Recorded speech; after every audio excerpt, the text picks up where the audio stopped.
Industry Explorers. Welcome back to another episode of How to Get Your Career Started in. And today we're going to be focusing on pre-construction engineer. What does it mean to be a pre-construction engineer? Well, I've got Valerie Crafton here to tell us what it's all about. Valerie is the author of That Construction Worker Is My Mom.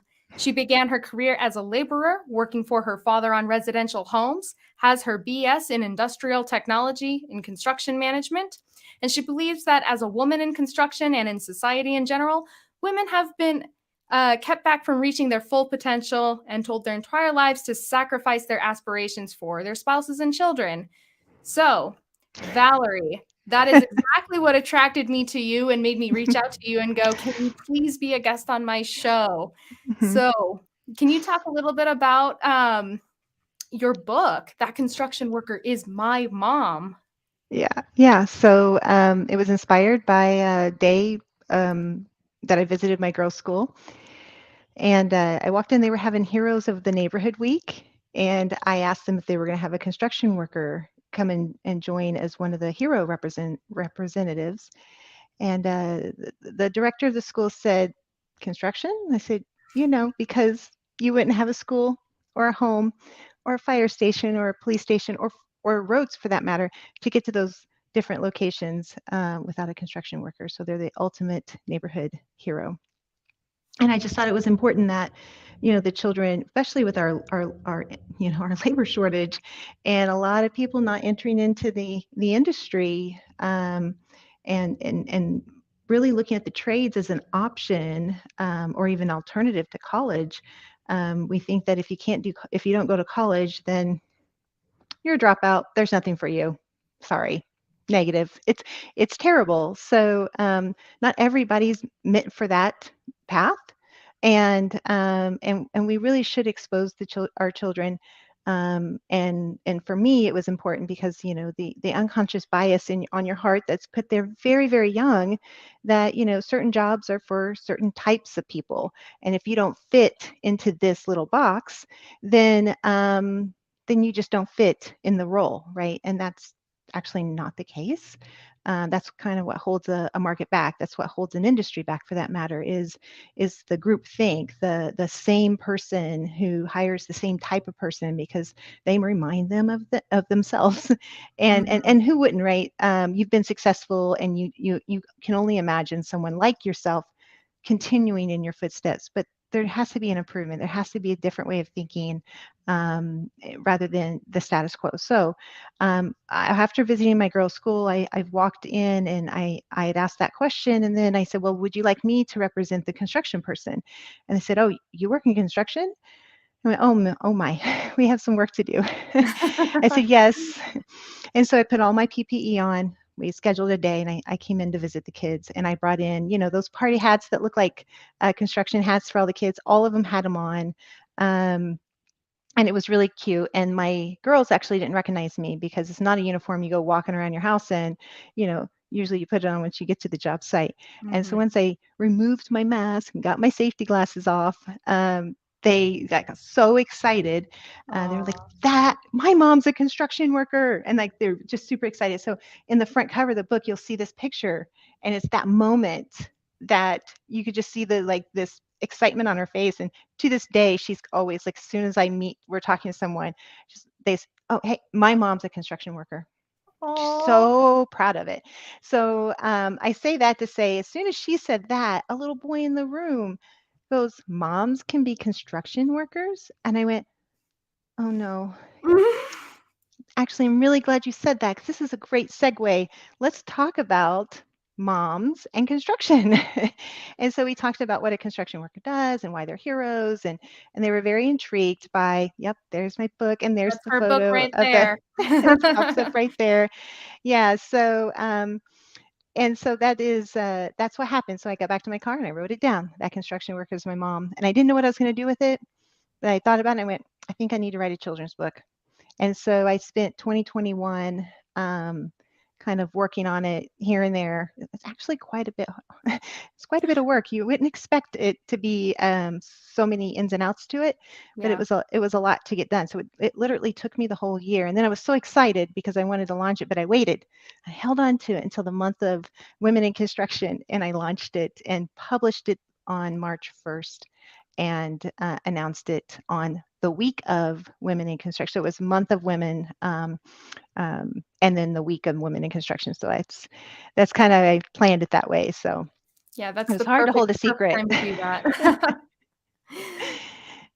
Well, I absolutely love that story. It's fantastic, and I've read that story on LinkedIn, which is how I found you. So many thoughts go into my head because, yeah, talk about unconscious bias when you've got not only the kids who are astonished by you being there in your PPE, but the adult administrators who are also sitting there going, "Oh, you're going to represent that," and like disbelief. So Yeah. seriously, Yeah. good for you. So if you are watching and you want to check out some bonus content after this video, head over to patreon.com/industry explorers and become a member, and you get access to bonus content. So let's talk about the industry. Let's talk about construction. And let's talk about what it means to be a pre-construction engineer. I've not quite heard of that one before. So can you describe what that role is? So a pre-construction engineer is really an entry-level role. So a lot of times if you're a project manager in the field, you'll actually enter into the field as a field engineer. And then an assistant manager, project manager, and then a project manager, senior project manager, director, and so on. But for pre-construction, it's similar. So you go in as a pre-construction engineer, then you're a pre-construction manager, and there's levels, of course, depending on the company and how they kind of work that out. But a lot of folks, when they enter into, especially if they're graduating from a construction management program, they are not aware that pre-construction is an option. Hmm. And I mean, I certainly wasn't when I was in college. I fully expected to go into the field. That's what I was going to do. So I actually started off in the field, and and things were just really ramping up, and they needed more people in the office and to do the pre-construction portion, and that really involves a lot of looking at plans. Sometimes you're looking at plans conceptually. Sometimes you're looking at fully designed set of plans. So conceptually means it's just an idea, and you may have maybe 30% of the design and a lot of narrative to describe what they're imagining this might be, and so you lean on the company's historical past and resume of what they built in the past to try to fill in the blanks.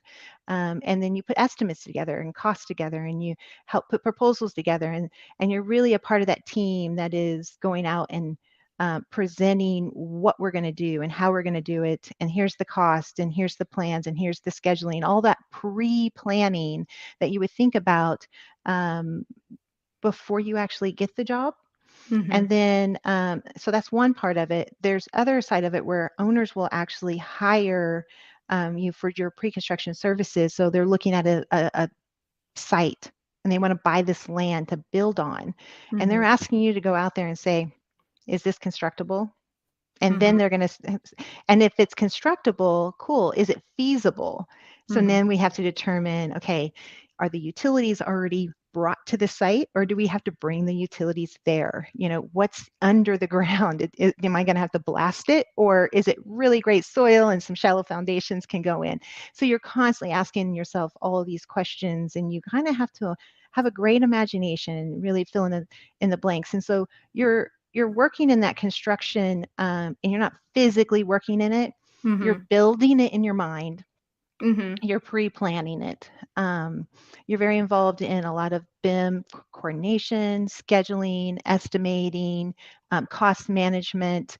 And then, of course, you're working with all of the trades. Now, this is from when I say pre-construction, it's really from a general contractor perspective. So you're really working as a general contractor, and you work with every single trade. And so you build all of these really cool relationships with every trade that you need to build that building, to understand, what it's going to take to build it. What are some lean options? What are some value engineering? Value engineering is where the design team might have put one thing in there, but we could do it exactly the same and meet the intent by doing something else, maybe a different material, maybe a different brand, maybe just even build it a little differently. Mm-hmm. Will save you millions of dollars, and that'll perk their ears up. And so you're working with them to try to create some value that can bring back to the owner. And so I'm just saying a lot of stuff, but you can see it's a very, like, you've got your hands in a lot of different aspects of the business, and then you're actually learning the business also in pre-construction. So you're in the field, yeah, you're doing cost management of the projects, yeah, you're probably even doing estimating because there's change orders and stuff involved. But when you're in the pre-construction, you're thinking about the business. You're thinking about, do we need to go after more work? What resources do we have to actually put on this job if we won the job, right? You're thinking about cash flows. It's all of this pre-work and business side of things. And what I loved probably the most about it was, when I was in that role in the beginning, was that I probably touched probably 20 projects in a year. Wow. 20 different projects in a year, right? Some of them were ramping up, some of them were ramping down, but I touched so many projects in a year. But when you're in the field, you get maybe one a year, maybe two, depending on, the project itself. But Right. my resume, my experience, and the different things I got to touch in such a short amount of time was just incredible. So I think, if I had to say anything about pre-con, I think that for me, I've been on both sides. I've been, probably half of my experience has been in the field, and half of it has been in pre-con, really wherever the company needed me to be. Sometimes we needed more effort in the pre-planning, sometimes it was in the field. Each time I went back and forth, it made me stronger and stronger, because everything that happens in pre-con sets up that project for success or failure. Mm-hmm. It's the planning, it's the pre-planning. And so you get in front of those risks, you think through all of those items to maybe mitigate them before you ever even start working. That is a very thorough answer, and I didn't even have to do my follow-ups. We talked about the Sorry. role, the There's responsibility, so the big much. picture, and who you work, what teams you work with. So this is a perfect segue into some of the lifestyle questions. If you guys are enjoying this, please think about being a subscriber on Patreon. Head over to patreon.com/industry explorers. And we've got bonus material from our previous episodes and for this one and future episodes. So go check out the bonus content. Now, Valerie, that was an awesome overview of what it means to be a pre-construction engineer. Do you want to tell us about a specific project, either an example of one or one that sticks out in your mind and you like telling the story of how that project went? And I would also like to learn about what the day-to-day kind of looks like. Is most of your time spent behind a desk? Is some of it spent outdoors, etc.? So let's dive into that. Okay. So I would say, oh my goodness, so many projects, so little time. I know. I feel the same way in my industry. So I am, most of my experience has been in the high tech industry. So I've worked on a ton of data centers, semiconductor plants, which is the microchip plants like the Intels of the world, Okay. and data centers, which is the cloud for people who don't know. That's actually a data center. It's a ginormous computer that's well protected and lots of redundancy. I was going to say when people say the cloud, Mhm. oh, I put it on the cloud, and then you get the angry people who are like, "What is the cloud? I don't Exactly. Yeah. understand." It's quite literally a building with a bunch of servers It's above. And exactly it. is it? Do you know if it's underground? Is it like underground also?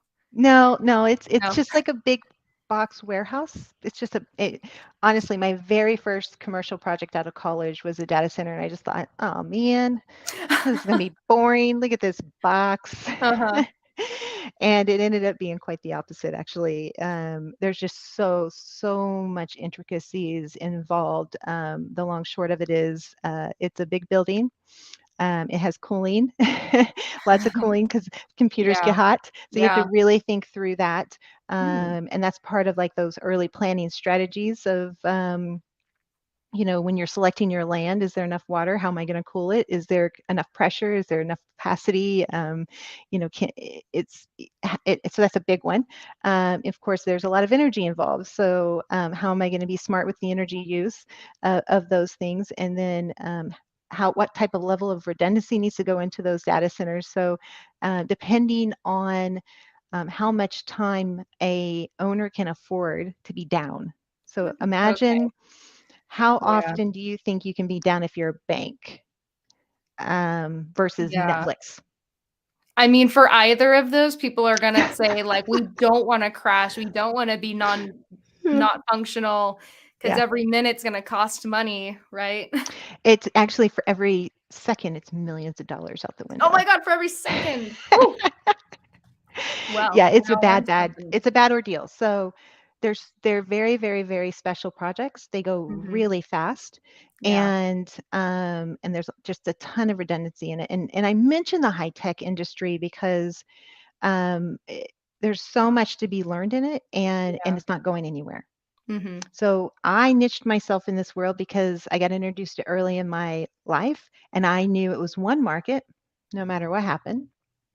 Now there's going to be an outlier there that probably is going to hit me one day. I don't know, but it, Let's it's hope it's not. it's not really going anywhere, right? I mean, Yeah. we're always going to need a space to store all of our technology, as AI becomes a bigger thing, as we become a little bit more cloud storage driven. So everybody needs a place to store that. So that is why data centers are the boom, and they have been booming for a while. People just didn't Mhm. really realize what they were until we start calling them the cloud, something kind of cool.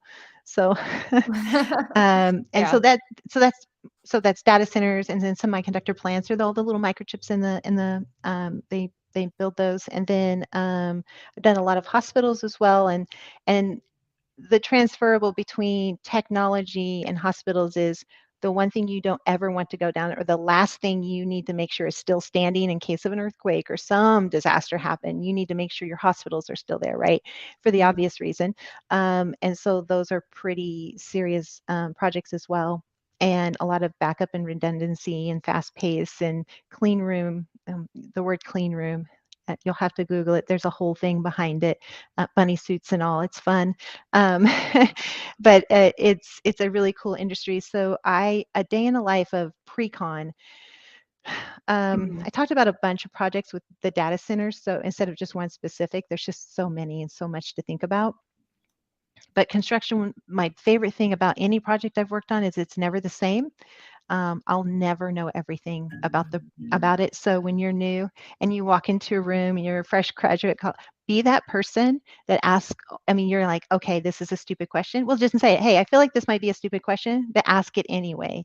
Because what I'm finding is as our labor shortage kind of comes up, you have all these new folks who are coming on, and they have these fresh eyes. I try to tell like interns and stuff, I'm like, you're bringing a fresh set of eyes. All these other folks who've been doing this for years and years and years, they only see the same thing. They can't see anything else. They're a little set in their ways, because this is how they've done it. It's how it works, and why change, right? Mhm. But you're coming in with a different perspective and a different, and that question may spark something that other people haven't thought of. So please don't be afraid to ask. We'll call it stupid questions. Just do it, because early in your career you get away with it too. So Yeah. don't not do it. But anyway, I would say that in pre-construction you do get to go to the field. You do tons of job walks. You get to go and see things live as they're happening. Obviously, as projects are ramping up, you're a part of the plan of actually buying out and procuring all the trades. You're handling all the contracts. You're handling and writing out the description of the scope of the work that they're going to install. And then you're going to go through and if there's any change orders or anything, that's a lot of times you'll even help with that if there's extra support that's needed in the field. So there's constantly walking in the field when you're working with a new owner, and let's say the building's existing or there's a site they want to look at. You're the pre-con. You're out there walking that job site. I had a special project where it was a little league baseball field, but there are multiple fields. But it was for more of Cool. the guys, and I don't know what it's called because I'm not really savvy in this, but they're kind of like the kids who are really good at baseball, like club baseball or something like that. It was one of those types of fields. The engineering had gone bad in it. Okay. And I had to go out there and investigate what was happening, go and crawl under the bleachers, take notes, and try to fill in all of the gaps of what it was going to take to correct the engineering that had failed. Hmm. So you're just constantly going out there looking at stuff all the time. And even when you don't have to, you want to, because you just had your head in this set of plans and you just imagined it in your head and you put all these numbers together. And now you're like, okay, what stage are you at? Oh, you're putting this up now. I'm going to go out there and talk to you about lessons learned. How Hmm. can I create improvement constantly? And so you're bringing that back to the forefront for the next time you're putting one of these types of projects together. And that's how you learn, right? That's how you're constantly creating that year over year improvement. And that's how you show your value too, because you're not just, oh, push it off. Oh, these guys have it, moving on. No, I want to go out there and understand how did I set you up for success or didn't set you up for success, and how Yeah. can I learn from that and bring it back? And so if you're really looking to advance in your career, you're taking an initiative. No one's going to tell you to do it. You could sit in the office all day, every day, and just put your head down. There are personalities that's what they want to do. They just want to stay in their office. They want to do estimates and do little takeoffs on the screen. I have this much block, this much drywall, and this much steel, this much concrete, and put their little numbers together and off the door. But if you want to be a little more hands-on, that's an option too. It's a personality thing, and both are accepted. Hmm. We need both because both Right. personalities and both types kind of bring a little something different to the table. You've got the thinkers and the analyzers and the very detailed people, and then you got the people who need wide open spaces like me to go run and understand and absorb it. I need to physically see it. I need to touch it. And so, I think it depends on the person, and both of those are real. You get to be a part of proposals. So after you're done, you get to go and stand and present and pitch to owners, Hmm. opportunities. So there's just so much in a day. There are tons of meetings, there's tons of calls, it's a little bit of everything. And it Yeah. sounds like there's actually quite a bit of travel involved, more so than I certainly would have imagined for this role. Well, it depends. So if you're a part of a company that is, I don't know why I keep looking up to think about things, but if you're That's part it's of it's normal. if you're part of a company, it depends on the size of the company. So if you're Mhm. within a company they only do work in that state, then you may just travel in that state. If you're part of a company who is a little bit more regional or even global for that matter, Mhm. they may need you to support something and you'll travel. But I mean, I think it comes back to everybody gets to decide that level of, like, if you're in the field, you're traveling wherever the work is. You're in Right. pre-con. A lot of times you can do whatever you need all over the world, right from your home for that matter. I Mhm. do that right now. Yeah. I love the hybrid. I love hybrid work, honestly. I love a little bit of travel, a little bit of work from home. It's the ideal situation for me personally. Um, as a pre-construction engineer, how much downtime do you have? Is it like a 40-hour a week kind of job? Is it a 60 or 80-hour a week kind of job? Does it depend? When you're not working, what kind of things do you enjoy doing? Okay, so we'll start with with the first one. I sometimes think to myself, is that a trick question? No, it's construction, Yeah. and you'll hear a term, whatever it takes to get the job done. I think there are highs and lows.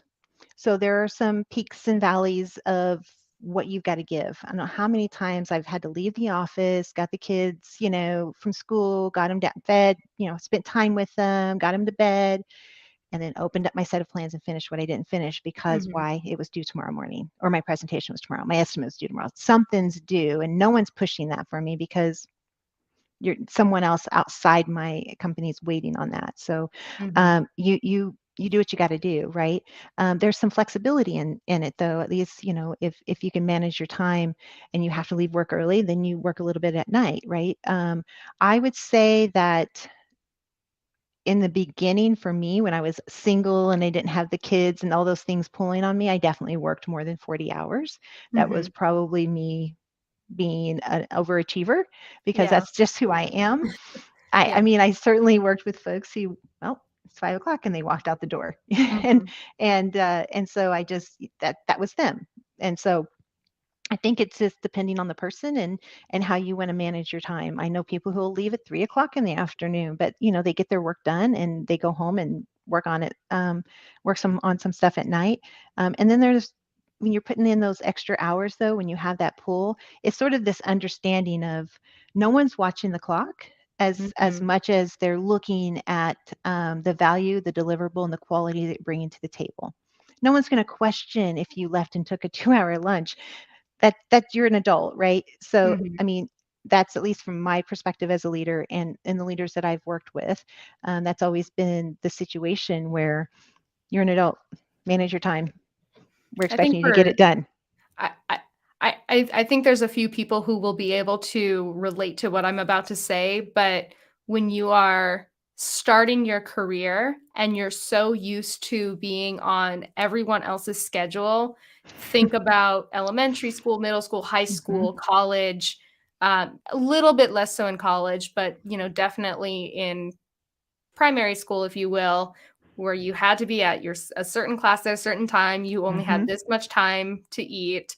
Um, and then in college, some professors will mark attendance and some of our first jobs even Hmm. are experiences with micromanagers. And so Yep. it's hard to when you do get into a position with a company where Mm. you do have that much flexibility just to get your job done, it's Yeah. a little weird because you're like, are you, are, I mean, are you sure? Like, I'm Yeah. gonna I'm gonna take care of I'm gonna go to a doctor's appointment. Is that cool? Oh, okay.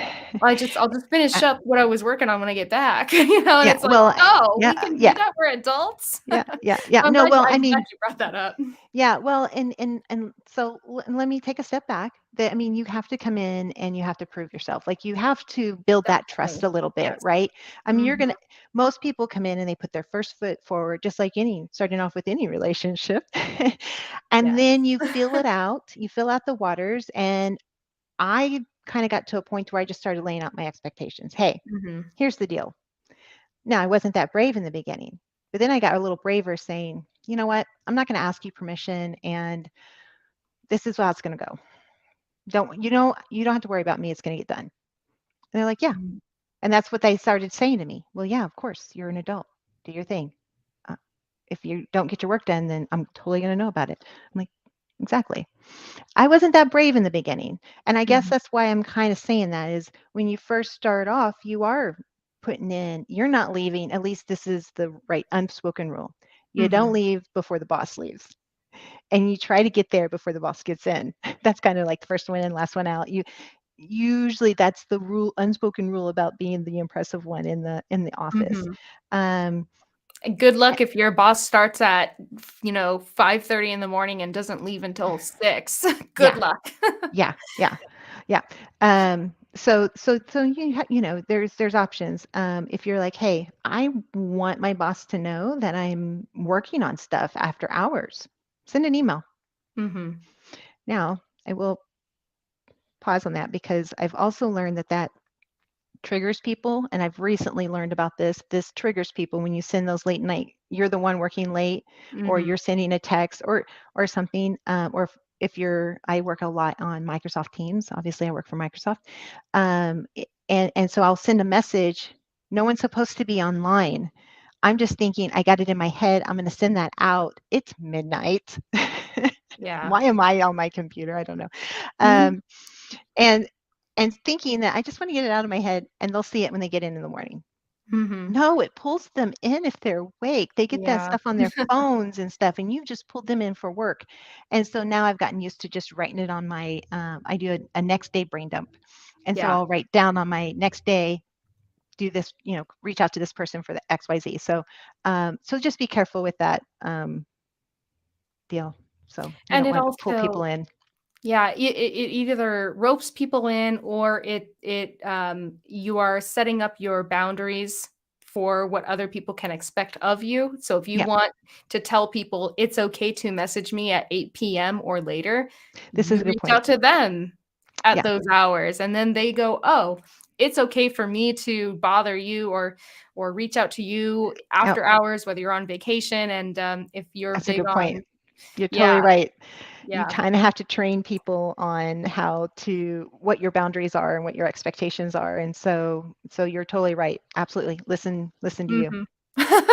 I mean, it's all personal preference, and, I'm sure even in, pre-construct well, I'm not gonna speak for you, but I know that with certain roles, you need to be on call and readily available at certain hours because it might be, an emergency situation. This So is true. I mean, especially if you're in so the there's, like, field. a whole give Yeah. and take when it comes Yep. to this topic. It's really true. It's very Yeah. true. Like if you're running a job and you're the contact for if the alarm goes off for the fire station. I've Mhm. had that phone call before. it's, Mm. it's not good. Yeah. Yeah. So when you are doing the work-life balance thing, hmm what do you do? If well, for me, I try to find, I mean, you're a mom, you're working, you're in construction, you're trying to keep up with the guys. You've got to be 2 steps ahead all the time. There's no Yeah. excuse. Always having your ducks in a row. That's bottom line. Um, and and so, trying to kind of maintain being taken serious. You find every possible way to get help.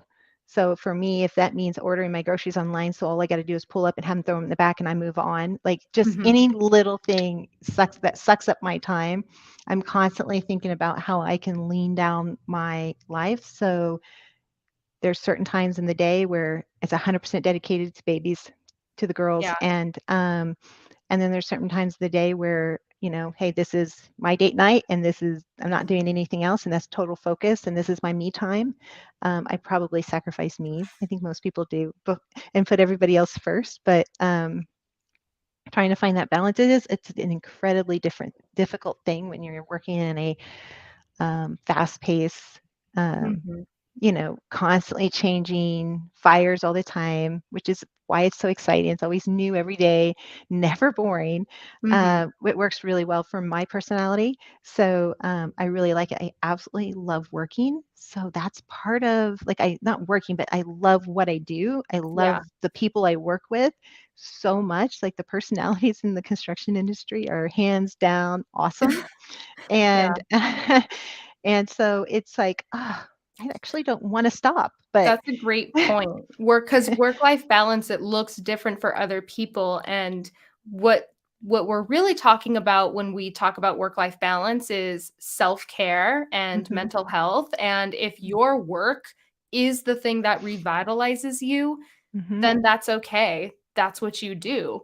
yep, Um, and then if you have other people who depend on you or mhm, care about you and need quality time from you, then you mhm, figure out ways to give them that time, even if mhm. you are a workaholic and that is what revitalizes you.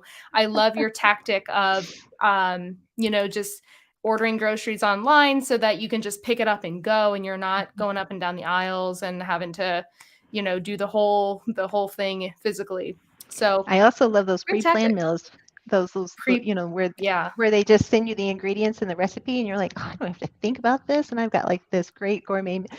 I'm a Mhm. huge fan. It's fantastic. Yeah. Do you do Blue Apron or something else? I've tried several, just because after a while I'm like, oh, they haven't changed their menu fast enough for me, so Yeah. now I need to go do it. So I've tried lots of different ones, down to the ones that are pre-made. Not as big of a fan of those. I like doing the cooking, and I get my girls involved, and it's very time, family Mhm. oriented and stuff. So I like it a lot. But when it comes to the work-life balance. Like right now I'm doing my MBA as well, so Oh, wow.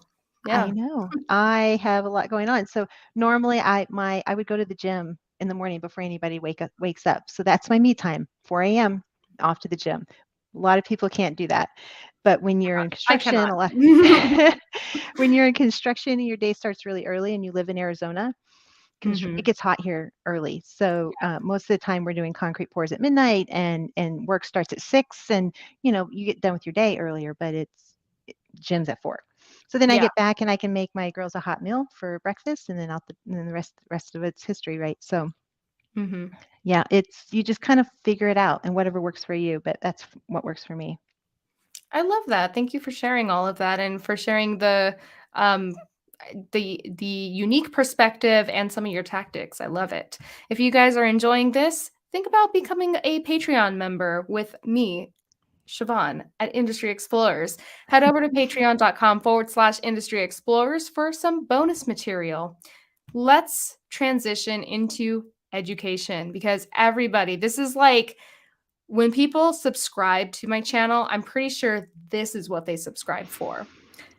Is a college degree necessary? No.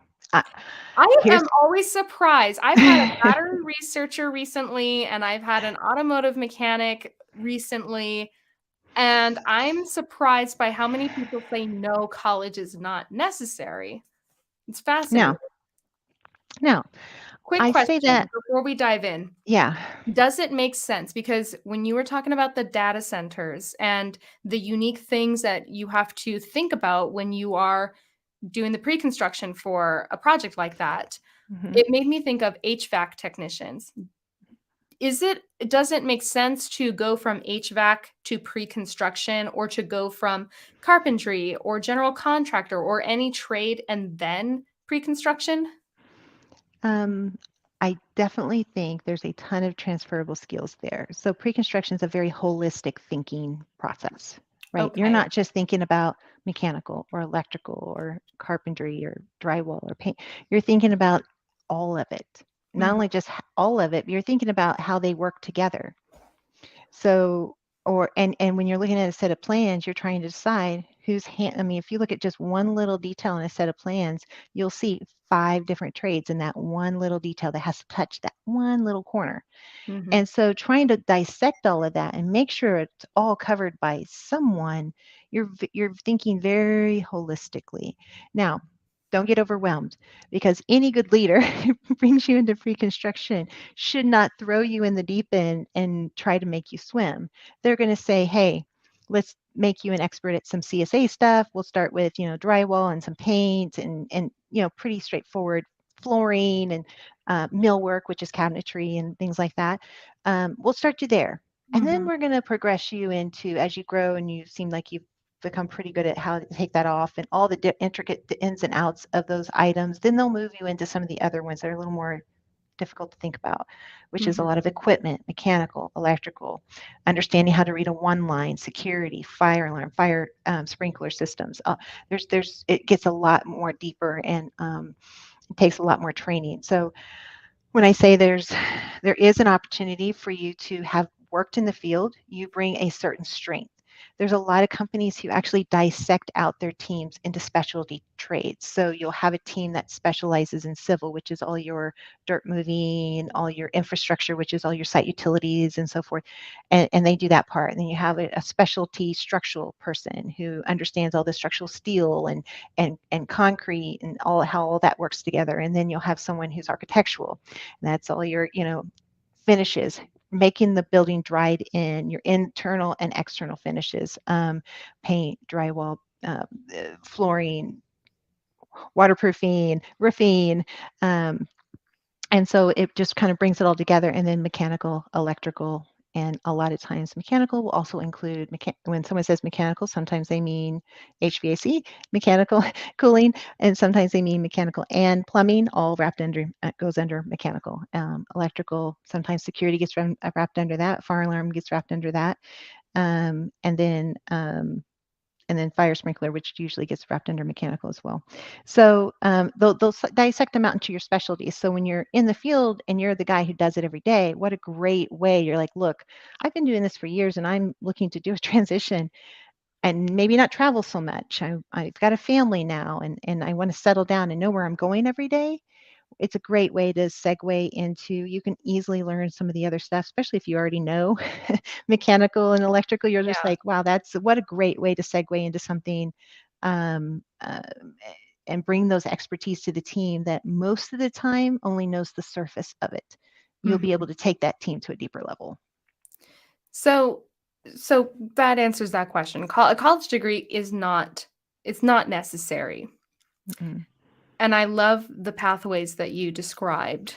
And I feel like for anyone who is interested in any aspect of construction, that last 30 seconds or so just really organized it into a way that makes sense, that you really compartmentalized and described what each of those departments does very well. And I don't know, it kind of gave me a new perspective on, oh, so that's considered architectural. So that's considered structural. So that's what civil really means. And I think that's really helpful for anyone who might be considering a degree in engineering, whether it's civil or structural or mechanical. So if yes, do you recommend a specific degree? Mhm. I feel like based on what I learned from you, it depends on, Mhm. whether you want to be involved in sprinkler systems or you want to be more involved in the structural aspect of it. So that determines whether you should go into the different, which type of engineering you should study. Other than an engineering degree, is there a specific major you would recommend to someone? Mhm. Actually, some of the most successful pre-construction people, especially when it comes to numbers, came from finance. So Really? finance, Oh, they're really, really strong at the numbers. They're really good at cash flows. They're really good at invoicing. They're really good at all of those things. And that's the kind of part, that's the part that a lot of project managers, sometimes they're just not as good at that part of it. mhm. Now, if you've got some of those technical skills and you can be taught the rest, and because there's also pre-construction, but there's a version of pre-construction that's called cost management, where you're actually managing the cost on a project. So when the projects are so big, they'll partner project manager with a cost manager. When the projects are a little smaller, the project manager is also the cost manager. Okay. So you'll have these partnerships, and so there's an opportunity there. When it comes to the majors, though, I guess there's obviously all the different engineering options, and you can do anything with that. I strongly recommend, like, if you thought you went into engineering because you thought you were going to be a design engineer, that's what you want to do, and you got to the end of it and you're like, yeah, no, I don't want to do this. I do not want to put my name and a stamp on anything for that matter. Then transition into the trade or general contractor. Absolutely, those are options. But construction management, industrial technology, both of those are really strong. What I love about those programs, some companies call them industrial technology, some of them call it construction management, which is why I say both. Very, very similar. In fact, I would consider them one and the same. Um, they they actually, and if you're from the EMEA market, which is Europe, they call it, a lot of times they call them QSs, quantity surveyors. So that's a new term that if you're in Microsoft or Google or Apple, in those worlds, you'll meet a lot of people from other countries that are quantity surveyors. Hmm. And so there's a lot of similarities to that degree, to the construction management degree. It's a great way to just taste all of it. That's where I'm going with this. It's a great way to just get it, taste test all of them. You can leave that program and become a surveyor. You can leave that program and specialize in any one of your trades, or you can leave that program and know the ABCs of construction and Mhm. go and work for the general contractor, where they're going to teach you how to make words and sentences with those ABCs.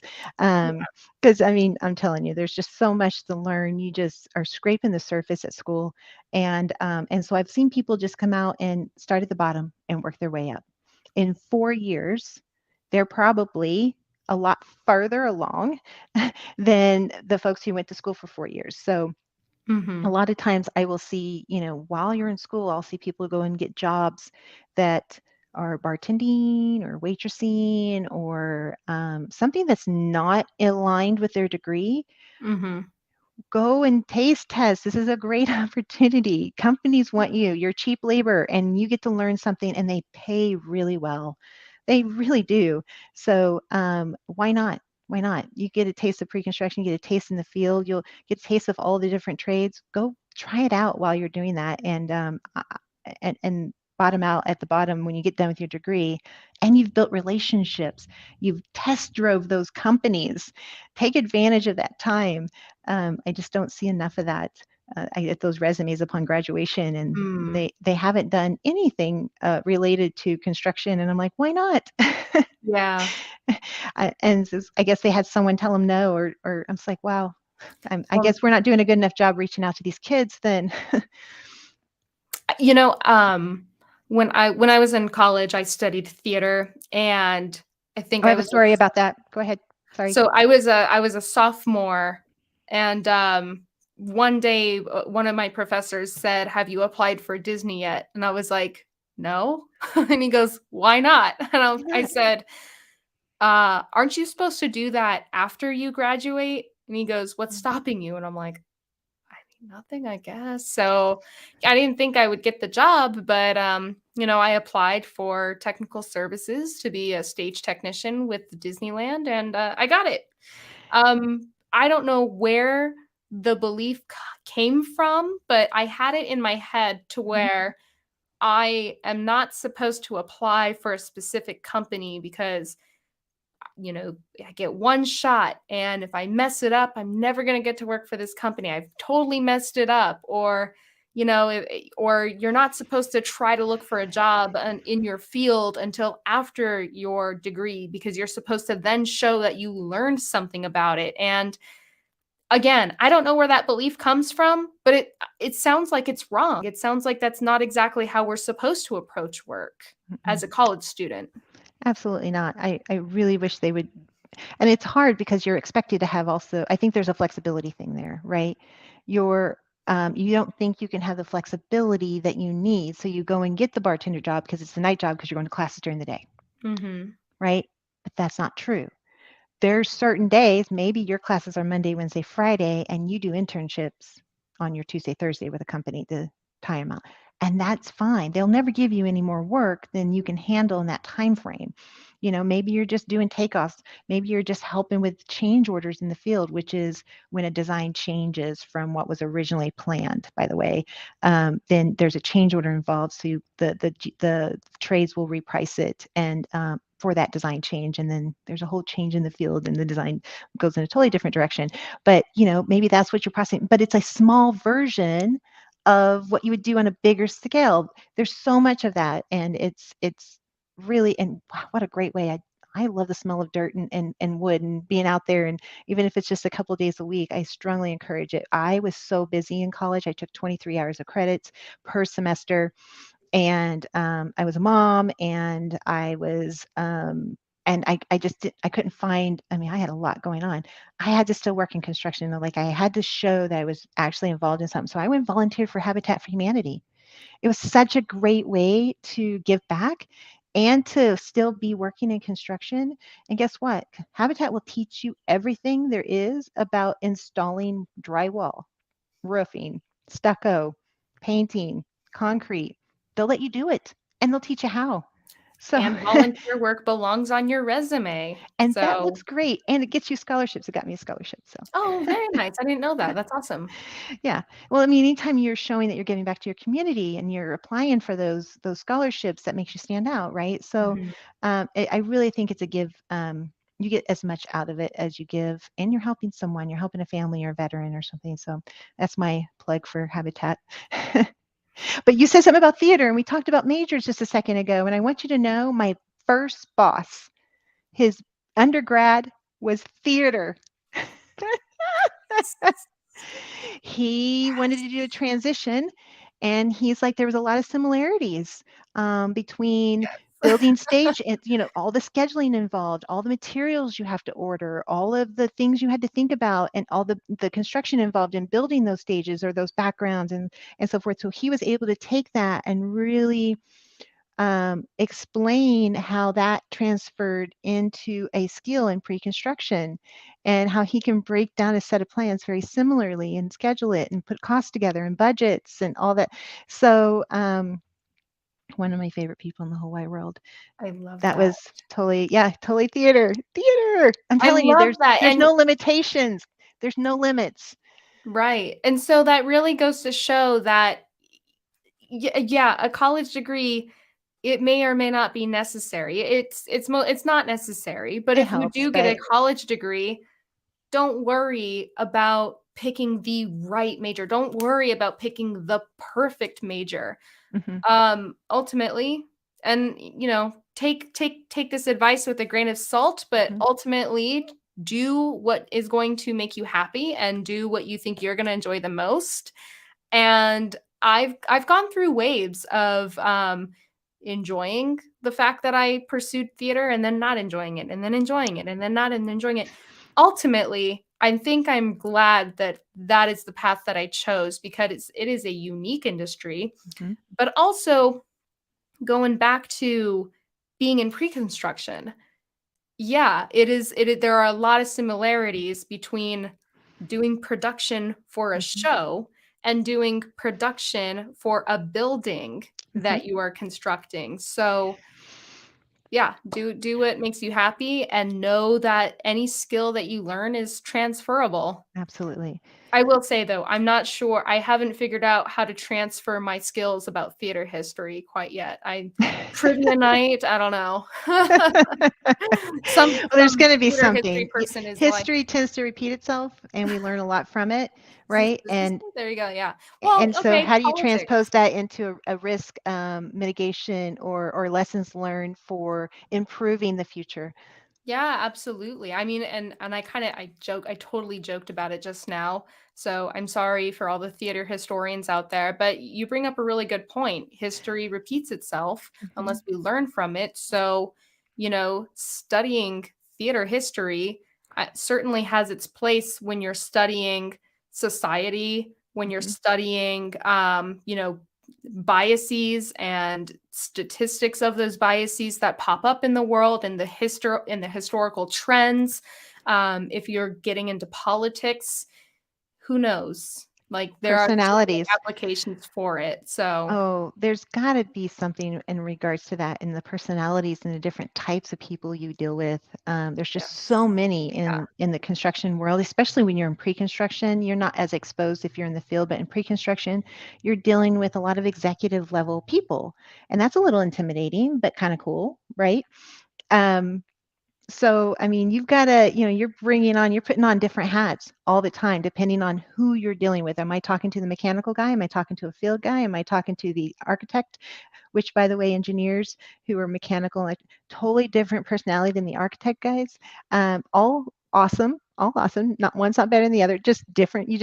There's a different Mhm. approach to them. Right. And then the project manager in the field and the superintendent, different personalities, you approach them different and, and Right. and the executives and then so forth. It's just a lot of different personalities, and I absolutely love that I get to work with all these different types of people, and I think that theater could also bring a little bit of a smoothness to that perspective too. So yeah, lots of fun theater here, but I'm just saying, like, college is one way. You can work your way up from the bottom. I say put yourself out there and try a little bit of it all while you're in the beginning stages, and don't pigeonhole yourself, and don't be afraid to try things or volunteer for things that nobody else wants to volunteer, especially if you're in your early years.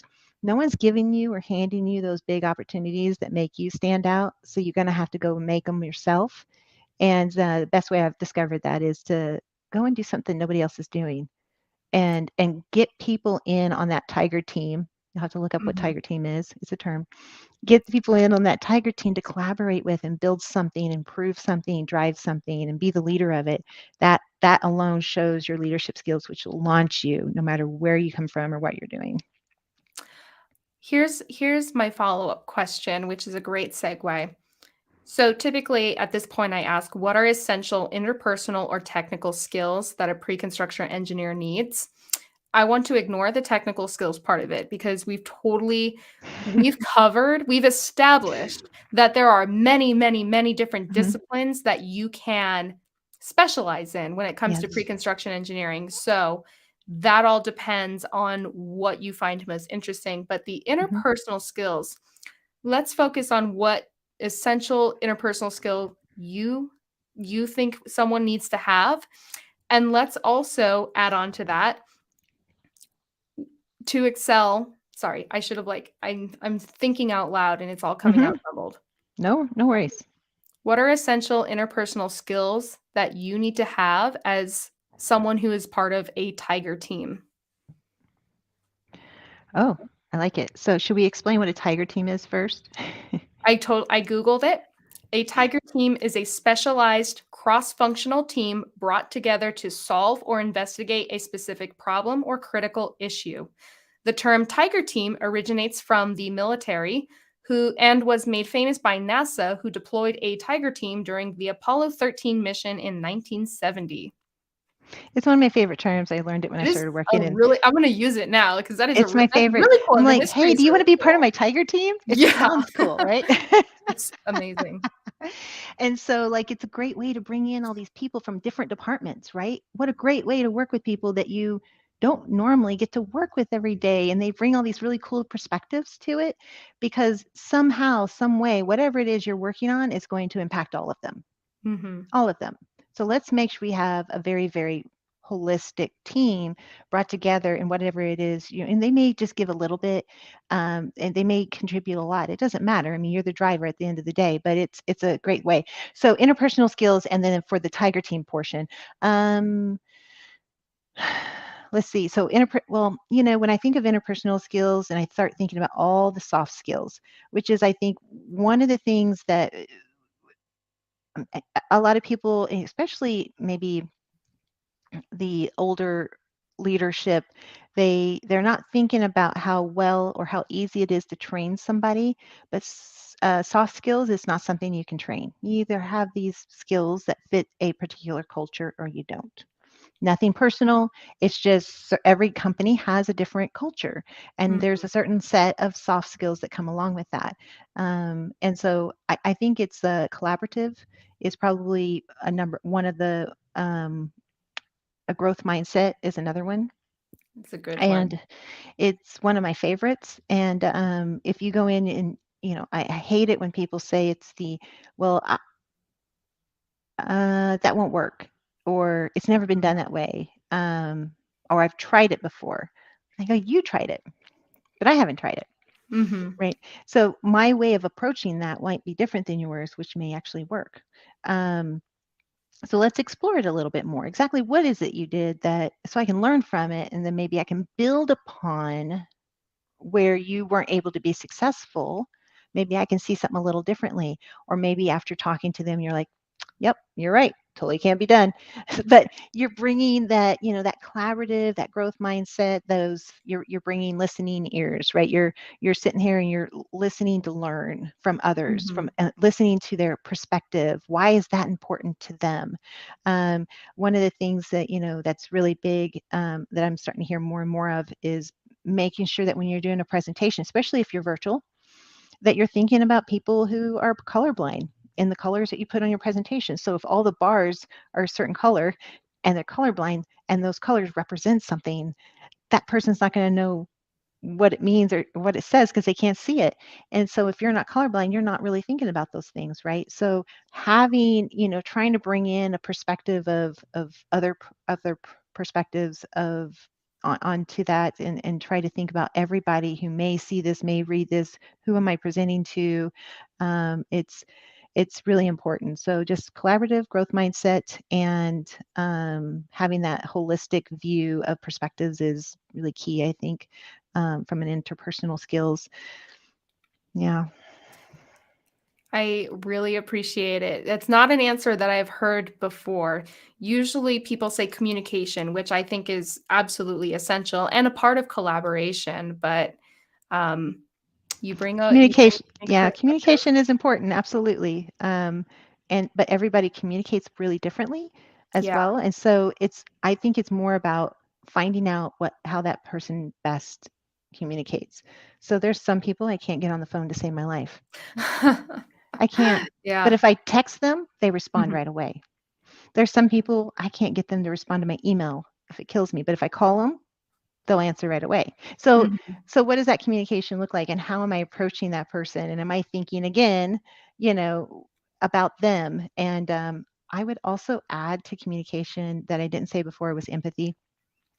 Is a And, big one. and yeah, I think empathy is really, really important because a lot of times you'll find yourself, especially in construction, um, where, differing mind ideas and different, you might find yourself in a headbutting situation. You have to stop that back and say, okay, this is important to them, and have some empathy and try to understand, listening ears, be a little bit more collaborative, ask questions, and then communicate back, what you're hearing, and see if you guys can get on the same page and learn from each other. So, yeah. Excellent insight.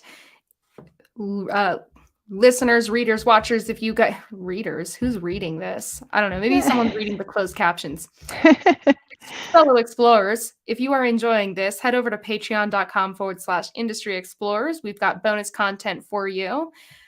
Valerie, do you have any final insight about being a pre-construction engineer that you would like to close this live stream on? um, I think that I think it's an option that everybody should explore at some point in their field, even if it's not a job or a career you end up going into.